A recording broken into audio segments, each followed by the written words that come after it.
The Lost to Love Tempest Trials event is out now. For earning the maximum 50,000 points, you can earn up to 42 orbs, 11,000 feathers, and 80 sacred coins. You can get 50 Ephemeral 2 divine codes and 1 animal blessing from Mythic Ceros from last month. For sacred seals, we got Brazen Stance and Life and Death. As for our reward unit, it's Valentine's Veronica, and you can get 1 4-star and 1 5-star copy. Normally, Tempest Trials rewards don't change, but because of the anniversary, we actually have got some bonus rewards that you can definitely want to get. First off, there are 10 First Summon tickets, and you can use these for the Hero Fest banner. From quests, you can get up to 5 First Summon tickets for the Valentine's banner. Additionally, you can earn 44 Divine Dew, 44 Dragon Flowers of each type, and 44 Sacred Coins on top of the usual 80. Last, you can get 44 times 4 Heroic Grails, which is a total of 176. Very nice reward. You never want to miss out on Tempest Trials, but this time it's really worth doing. We'll now talk about the new Sacred Seals and Valentine's Veronica. First up is Brazen Stance 2. If foe initiates combat, grants defense and res +4 during combat. Very simple enemy phase skill and one of the best journalist Sacred Seals. Back in the day, close defense and distant defense were some of our first Sacred Seals, and they were great defensive skills, but they only cover either ranged or melee attacks. Brazen Stance splits the difference, taking a little stat loss but covers both range or melee attacks. This is great if you want your tank to face all types of threats, and it's a solid choice for distant counter or close counter units. I still value distant defense and close defense a lot, so I think Brazen Stance 2 is for sure a worthwhile upgrade. Next, we're getting Life and Death 3, grants +5 attack and speed, but inflicts -5 defense and resistance. One of Faye's earliest offensive options, Life and Death is the go big or go home skill. -5 defense and res is almost never wanted on any unit because that means you're going to die faster, but +5 attack and speed is exceptional. We have 2 strong options for attack and speed increase in Sacred Seals in Swift Sparrow and attack and speed solo, but Life and Death grants flat stats, which is kind of important in Faye. Flat stat increases show up on the field, and they are sometimes affected by weapons or skills that compare stats before a fight begins. For example, Chill Devo switch for the unit with the highest specific stat on the enemy team. Attack and speed solo won't affect your stats on the field, but Life and Death does, so something like Chill Attack may now target your Life and Death user. Another important use for flat attack increases is for the Area of Effect specials.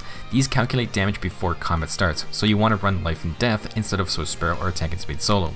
For the AoE special spammers that don't need flashing or heavy blade, they can now run double Life and Death skills for even higher damage output.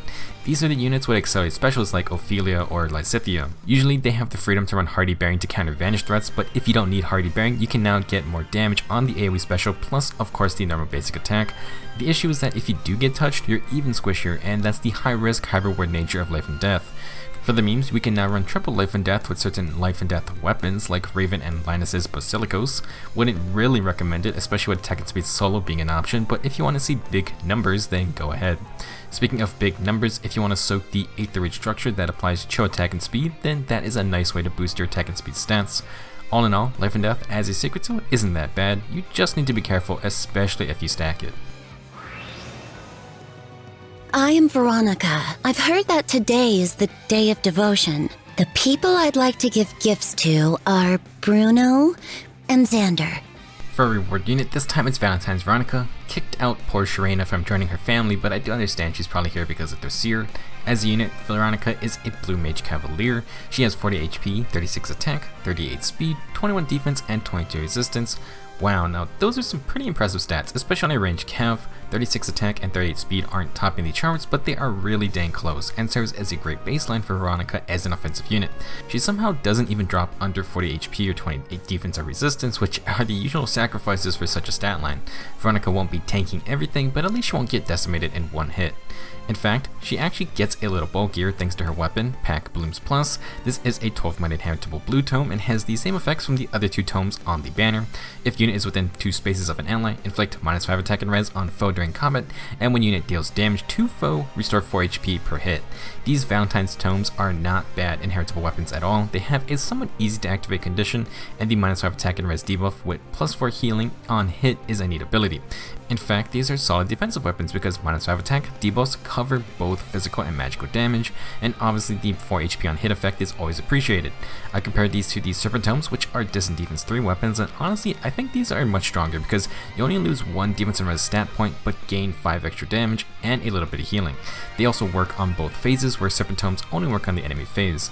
While I like these Valentine's weapons, I think they're a little bit awkward on a ranged Cavalier, especially one with such high attack and speed as Veronica. The 2-space range requirement hampers her ability to initiate at her max range unless her team is already ahead of her, and Veronica isn't exactly super tanky. The strength of the ranged Cavalier is that stupid long range initiation, although 3 movement does make it easier to move around the team. Veronica also does appreciate the extra attack debuff, so while I don't think it's her best weapon, it has its uses and honestly it's not bad.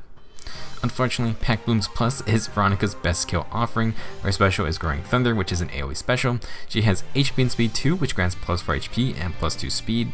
Then she has Chill Speed 3, which debuffs the high speed enemy with minus 7 speed. Yeah, not exactly the most exciting base kit here. It's not bad since it gives Veronica extra speed, but there are just so many better options out there. If you do want to merge Valentine's Veronica up, she will get plus 1 HP, attack, and speed for her neutral nature. Definitely the best distribution if you don't want to spend trade fruits. Veronica has no super boons, but if you did want to get a specific boon, then plus attack or plus speed are probably the go-to. While free 5-star units are great, the downside of merging Tempest Trials units is that they are exceptionally expensive in heroic grail costs compared to their Grand Hero battle counterparts. In terms of free-to-play Blue Mage Cavaliers, well, this is one of the most unfortunate class types to be competitive in because Reinhardt exists. Dire Thunder is just so strong that they refused to give this mana refine, and Reinhardt got demoted when his banner ended, which was one of the biggest mistakes in this game's lifespan. Pretty much everyone has a Reinhardt in their back pockets, and he's even a free reward via the Heroes Path, so literally everyone can get him. His easy availability, Dire Thunder Brave Tome, and gigantic attack range makes Reinhardt a dominant unit for any content in the game. Veronica absolutely blasts past everyone in terms of attack and speed, but she will get written off immediately because Pact Blooms just doesn't really compete with Dire Thunder. Compared to Ursula and La Rochelle, Veronica is a good option, but everyone has unique weapons, and La Rochelle will most likely get an offensive refine, so we'll have to see how it happens with that in the future. If you compare Valentine's Veronica to all the Mage Cavaliers, we can see she actually has a very impressive stat line. Only really beaten by Winter Bernie and regular Selena, but again, everyone is rocking their own unique weapons. Veronica has a great offensive spread, so she's certainly not bad if you're looking for a strong range Cavalier. Main downside is again that very high heroic grow cost for merges. For builds, Pact Blooms is sort of an awkward weapon for Veronica. The res debuff is great for extra damage, but the attack debuff and healing portion are for a more defensive playstyle. Veronica isn't super bulky, and she just doesn't have the raw base stat totals that Valentine's Alphonse or Henriette have. The 2-space range requirement also doesn't let Veronica move super far forward to attack, which is what the ranged Cavaliers are all about. You can play around this, and the added tankiness is appreciated, but Pact Blooms Plus is a bit of a strange weapon for the conventional offensive Cavalier playstyle. If you just want to use Veronica's great attack and speed stats on a budget, you can definitely just go with Darting Blow and Swift Sparrow for extra speed since Pact Blooms gives her more damage. You can use a round speed and defense buff, but again, you may stun to be near allies, which may not make this the best choice. You could go for a wave buff or just a horse emblem buff of any kind. For any skills, Fury and Desperation are the classic pairing for offensive squishy units, but there's actually some issues using it with Pact Blooms. The 4 HP healing on hit may push Veronica out of Desperation range.